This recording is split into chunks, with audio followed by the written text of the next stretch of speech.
लोकसभेचं मतदान जे आहे ते महाराष्ट्रातल्या टप्प्यातलं पार पडलं आणि आता मतमोजणीचा काउंटडाऊन जो तो सुरू आहे। 10 दिवसांवर मतमोजणी आली आहे। नेमका महाराष्ट्रातला कल कसा राहिला हे आपण जाणून घेणार आहोत। ज्येष्ठ पत्रकार लोकमत संपादक श्रीमंत माने सरांकडनं। सर, काय नेमका कौल महाराष्ट्राचा या लोकसभेच्या निवडणुकीमध्ये राहील, काय सांगाल?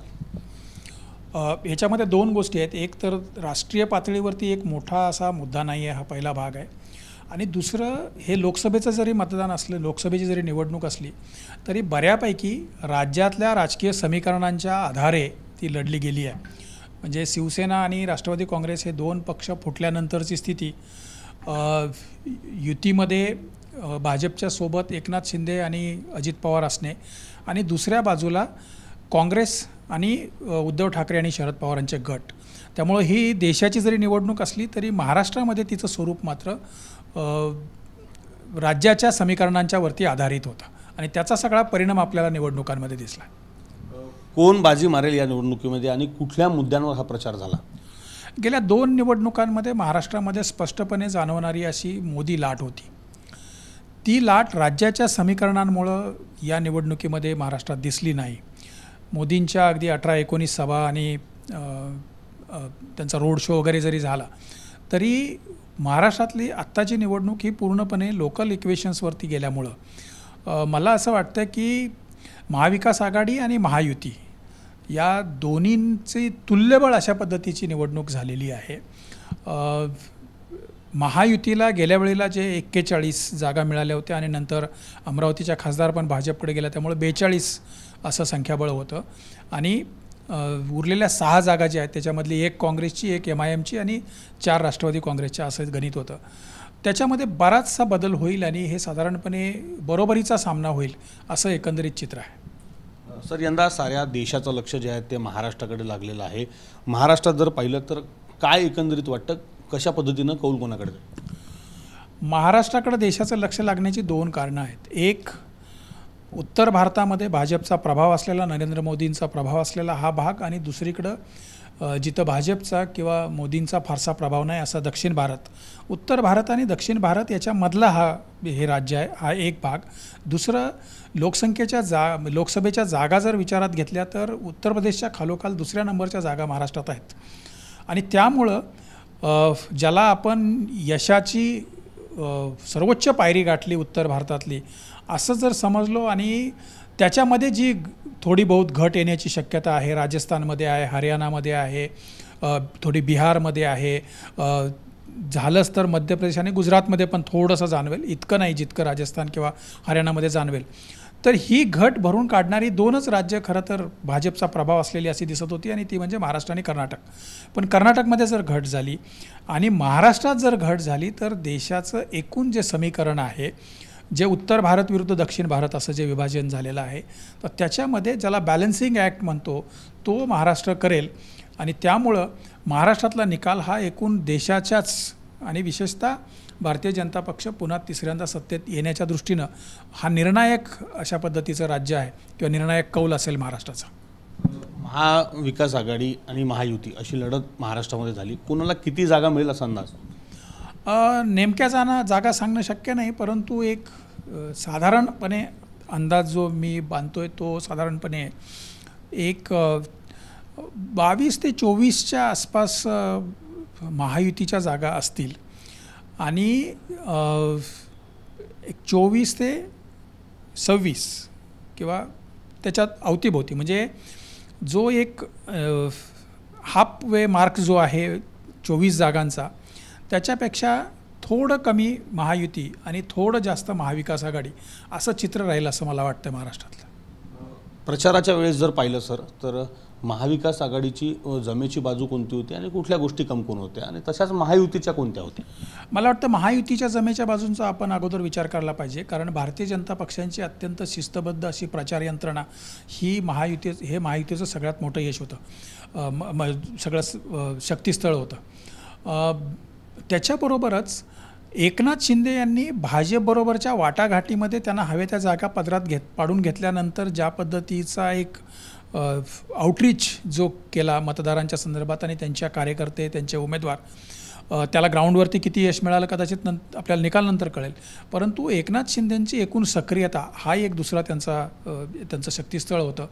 आणि अजित पवार विशेषतः पश्चिम महाराष्ट्रामध्ये की जो पुणे आणि आजूबाजूचा जो भाग आहे त्याच्यामध्ये अजित पवारांची थोडीशी सक्रियता, हे 3 मुद्दे महत्त्वाचे आहेत. पण सगळ्यात जो महत्त्वाचा मुद्दा आहे तो म्हणजे भारतीय जनता पक्षाची प्रचार यंत्रणा. या उलट महाविकास आघाडीमध्ये हे 2 पक्ष फुटल्यामुळं या 2 पक्षांच्या संदर्भात आणि विशेषतः त्या पक्षांचे जे नेते आहेत उद्धव ठाकरे आणि शरद पवार या दोघांच्याबद्दलची एक सहानुभूती आणि महाविकास आघाडीतला सगळ्यात जर काही प्लस पॉईंट जर शक्तीस्थळ असेल तर उद्धव ठाकरेंचा अत्यंत आक्रमक प्रचार हे महाविकास आघाडीच्या दृष्टीनं खूप महत्त्वाचं आहे. आणि त्यांनी ज्या भागामध्ये उद्धव ठाकरेंचा प्रचार कमी झाला, उदाहरणार्थ पूर्व विदर्भातला भाग असेल तर तिथले निकाल काय येतात आणि जिथं त्यांचा आक्रमक प्रचार झाला, पश्चिम विदर्भातला यवतमाळ, बुलढाणा किंवा मराठवाड्यातले बहुतेक सगळे मतदारसंघ, मुंबईतले मतदारसंघ, तर तिथं काय निकाल येतो आणि जिथं प्रचार झाला नाही तिथं निकाल येतो, याच्यावरती मला वाटतं बरंच काही अवलंबून असेल. महायुतीची नेमकी ताकद आणि या संपूर्ण निवडणुकीतली कच्चे दुवे काय वाटतात? मला असं वाटतं की महायुतीच्या दृष्टीनं सगळ्यात महत्त्वाचा पार्ट जो आहे तो लोकल इक्वेशन्स जे तयार झाले सुरुवातीला, जे मी सांगितलं की जी स्थानिक राज्याची म्हणून राजकारणाची जी समीकरणं होती त्या समीकरणामध्ये सगळ्यात जास्त जर ब्लेम कुणावरती असेल, जर ठपका कुणावर असेल तर तो भाजपवर होता आणि तो त्यांचा सगळ्यात मोठा कच्चा दुवा आहे. विशेषतः अजित पवारांना त्यांनी सोबत घेतल्यानंतर त्यांच्या केडरमध्ये जो एक नाराजीचं वातावरण जे तयार झालं ते महायुतीच्या दृष्टीनं नुकसान करणारं आहे. आणि दुसरा मुद्दा जो आहे तो राष्ट्रवादी काँग्रेस फुटल्यानंतर पवार घराण्यांभोवतीच ते फिरवण्याचा जो काही प्रयत्न झाला ते काही फारसं राज्यात इतरत्र आवडलं नाही. हे 2 त्यांचे कच्चे दुवे आहेत. आणि असंच महाविकास आघाडीचे जे कच्चे दुवे आहेत, महाविकास आघाडीमध्ये मला असं वाटतं की जो एक किलिंग इन्स्टिंक्ट असतो तो तुलनेनं कमी दिसला काँग्रेसमध्ये. काँग्रेसचं जिथं प्रभाव आहे पूर्व विदर्भामध्ये तिथं त्यांनी बऱ्यापैकी काम केलं, परंतु त्यांचा एकूण जो प्रचार होता ना तो त्या जिल्ह्यांमधल्या नेत्यांच्या भोवती फिरत राहिला. तो नाना पटोलेंच्या भोवती भंडारा गोंदियात फिरत राहिला, तो विजय वडेट्टीवारांच्या भोवती गडचिरोलीचा फिरत राहिला, तो सुनील केदारांच्या भोवती रामटेकचा फिरत राहिला, अमरावतीमध्ये तो यशोमती ठाकूर यांच्या भोवती फिरत राहिला, तिकडं पश्चिम महाराष्ट्रामध्ये बाळासाहेब थोरात किंवा सतेज पाटील वगैरे नेत्यांच्या भोवती त्यांचा प्रचार फिरत राहिला. तो त्यांचा एक कच्चा दुवा आहे. हिंदू मुस्लिम मतांचं ध्रुवीकरण महाराष्ट्रामध्ये झालं का? आणि राम मंदिराचा जो मुद्दा आहे तो महाराष्ट्रात कितपत या ठिकाणी चालला? आश्चर्यकारकरित्या महाराष्ट्राच्या एकूण निवडणूक प्रचारामध्ये राम मंदिरांचा कुठं फारसा संदर्भ नाही आला. जानेवारीमध्येच राम मंदिराची उभारणी आणि तिथली प्राणप्रतिष्ठा झाल्यानंतरसुद्धा खरं तर एप्रिल महिन्यामधल्या प्रचारात तो मुद्दा यायला पाहिजे होता, पण तो आला नाही. दुसरी गोष्ट, हा जो हिंदू मुस्लिम ध्रुवीकरणाचे जे सगळे प्रयत्न झाले ते दुसऱ्या टप्प्यानंतर झाले आणि त्यामुळं थोडा बहुत मुंबईच्या अवतीभोवतीचा भाग जर सोडला तर हिंदू मुस्लिम ध्रुवीकरण कुठं फारसं झालेलं दिसलं नाही. उलट मुस्लिम आणि दलित मतं जर कन्सल्टेट झालेत राज्यघटनेच्या मुद्द्यावरती ते कुठं जातात याच्यावरती बरेचसे निकाल अवलंबून आहेत. ठाकरे आणि पवारांभोवतीची जी सहानुभूती आहे ती यावेळेस महाराष्ट्रात काम करायचं वाटतं? त्यांच्याबद्दल नक्कीच सहानुभूती होते. पवारांच्याबद्दल थोडी कमी होती. त्याचं कारण असं आहे की त्यांच्या घरामध्येच त्यांची मुलगी आणि सून यांच्यामध्येच लढत होत होती. पण शरद पवार मराठवाडा आणि पश्चिम महाराष्ट्राच्या ज्या भागामध्ये फिरले, उत्तर महाराष्ट्रातल्या ज्या भागामध्ये गेले, त्यांची उमेदवार निवड ज्या पद्धतीची होती तर ते थोडेसे Sharad Pawar as a strategist जितकं म्हणजे डावपेच रचणारे आणि हे खेळणारे नेते म्हणून जेवढे समोर आले तेवढं ते उद्धव ठाकरेंच्यासारखं एक मध्यमवर्गीय वाटावा असा पद्धतीचा नेता आणि त्याची ती आक्रमक भाषणे. एक गोष्ट खास करून नमूद करायला पाहिजे ती म्हणजे उद्धव ठाकरेंनी त्यांच्या कुठल्याही भाषणामध्ये साधा कागदसुद्धा त्यांच्या हातात नव्हता आणि तरी ते ज्या पद्धतीनं बोलत होते, त्यांचे मुद्दे मांडत होते, त्याच्यामुळं एक मतदारांचा त्यांच्याकडे पाहण्याचा जो दृष्टिकोन आहे तो अधिक सहानुभूतीचा होता असं मला वाटतं. 2019च्या निवडणुकीप्रमाणे वंचित फॅक्टर यावेळेस काम करेल का आणि वंचित यंदा डॅमेज करू शकते? नाही दिसत मला तसं, कारण वंचित मतं घेईल परंतु 2019च्या निवडणुकीमध्ये जवळपास 12-13 मतदारसंघांमध्ये निकाल म्हणजे 9 मतदारसंघांमध्ये तर थेट जो बहुमताचा फरक आहे त्याच्यापेक्षा जास्त मतं वंचितच्या उमेदवारांनी घेतलेली होती. तितकंसं नाही दिसत. परंतु अकोला आणि म्हणजे हिंगोली परभणीचा जो भाग आहे, ज्या भागामध्ये थोडंसं बाळासाहेब आंबेडकरांची ताकद आहे, तिथं थोडंसं त्यांना मतं मिळतील. त्यांनी काही ठिकाणी जे जसं भिवंडीमध्ये त्यांनी दिलेला उमेदवार आहे, त्या उमेदवाराच्या अनुषंगाने त्यांनी केलेले प्रयत्न आहेत त्याचे आहेत. तर असे जर एक मोजके जर सोडले किंवा उत्कर्षा रुपवते त्यांनी शिर्डीमध्ये उमेदवारी दिली, असे जर मोजके मतदारसंघ सोडले तर फार ठिकाणी मतं नाही.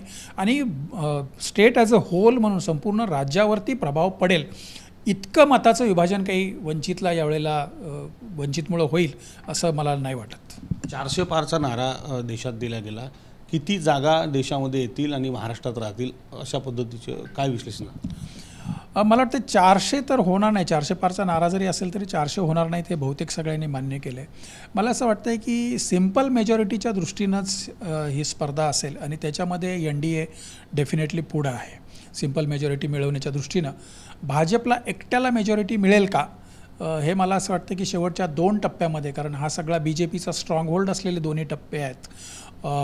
आज ज्या ठिकाणी 58 ठिकाणी जे मतदान झालं त्यातल्या 40 जागा गेल्या वेळेला भाजपने जिंकलेल्या आहेत. उत्तर प्रदेशातला जो पूर्वेकडचा, त्याला पूर्वांचल म्हणतात, तो बेल्ट हा BJPचा स्ट्रॉंग होल्ड आहे. बिहारमधला सगळा जो उत्तर बिहारचा जो भाग आहे तर तो पण BJPचा स्ट्रॉंग होल्ड आहे. तुम्ही मोतिहारी पहा, बेतिया पहा किंवा तो बेल्ट आहे तो. आणि बंगालमध्ये मात्र तसं नाही आहे. बंगालमध्ये हा जो कलकत्ताचा आणि आजूबाजूचा जो भाग आहे त्या भागामध्ये तृणमूल काँग्रेसचं वर्चस्व आहे. पण उत्तर प्रदेश आणि बिहारमधलं एकूण वातावरण आणि तिथं साधारणपणे विरोधक किती नुकसान करतात याच्यावरती मला असं वाटतं आहे की भारतीय जनता पक्ष स्वबळावरती बहुमत मिळवेल की थोडं कमी पडेल आणि NDA मिळून बहुमत मिळवेल. याच्यावरची समीकरणं या 2 टप्प्यामध्ये या ज्या 115 जागा ज्या आहेत त्याच्यावरती अवलंबून आहे. विदर्भामध्ये काय एकंदरीत स्थिती सर राहील महाविकास आघाडी आणि महायुतीमध्ये? विदर्भामध्ये मला असं वाटतं की इथं भाजपचं जे पूर्ण एक हाती वर्चस्व होतं, 9 जागा भाजपकडं आणि 1 काँग्रेसकडं अशी जी होती ती स्थिती राहणार नाही आहे. ही लढत बऱ्यापैकी बरोबरीच्या पातळीवरती म्हणजे 5-5च्या पातळीवर गेली आणि कदाचित एखाद्या जागेवरती विशेषतः बुलढाण्यासारखी जागा, विशेषतः अकोल्यासारखी जागा, या जागी जर निकाल थोडासा बदलला तर कदाचित महाविकास आघाडीला थोडंसं एज मिळू शकेल. जो 50-50 5-5चं आपण म्हणत होतो ते आयदर ऑर आहे. महायुती 6 आणि आघाडी 4 असं होऊ शकेल नॉर्मल सिच्युएशनमध्ये. आणि जर महाविकास आघाडीला थोडा अधिक सपोर्ट मिळाला तर कदाचित महाविकास आघाडी 6 आणि महायुती 4 अशा पोझिशनला जाऊ शकेल. काट्याची लढत एकंदरीत लढत. पश्चिम विदर्भामध्ये जर पाहिलं तर पूर्व विदर्भ आणि पश्चिम विदर्भामध्ये सोयाबीन आणि कापूस उत्पादक शेतकऱ्यांचा मोठा रोष या निवडणुकीत पाहिला. तो किती काम या निवडणुकीमध्ये? मला वाटतं की कापूस आणि सोयाबीन या दोन्ही पिकांचा परिणाम जो आहे तो पश्चिम विदर्भामध्ये जास्त जाणवणार आहे. कारण पूर्व विदर्भामध्ये धान हे प्रमुख पीक आहे. हा थोडासा नागपूरपासून पश्चिमेकडचा जो बेल्ट आहे तो याचा डेफिनेटली इफेक्ट जाणवेल. कारण लोक 10 वर्षापूर्वीच्याच दराने सोयाबीन आणि कापूस विकत आहेत. हे काही चांगलं लक्षण नाही आहे.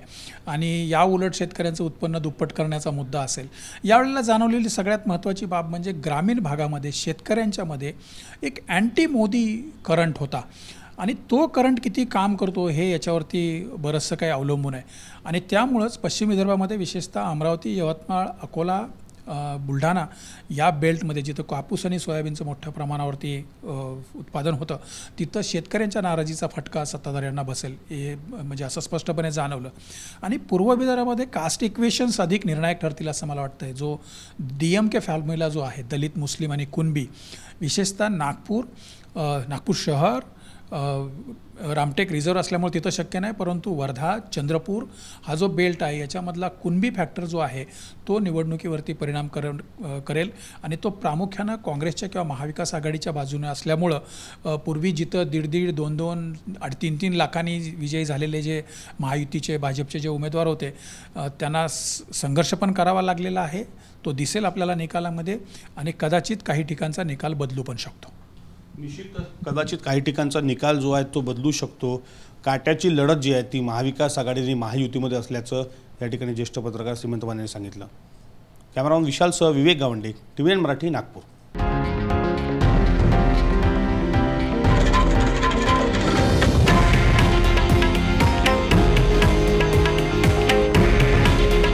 हे आहे देशातील नंबर 1 न्यूज नेटवर्क आणि आपण पाहत आहात TV9 मराठी.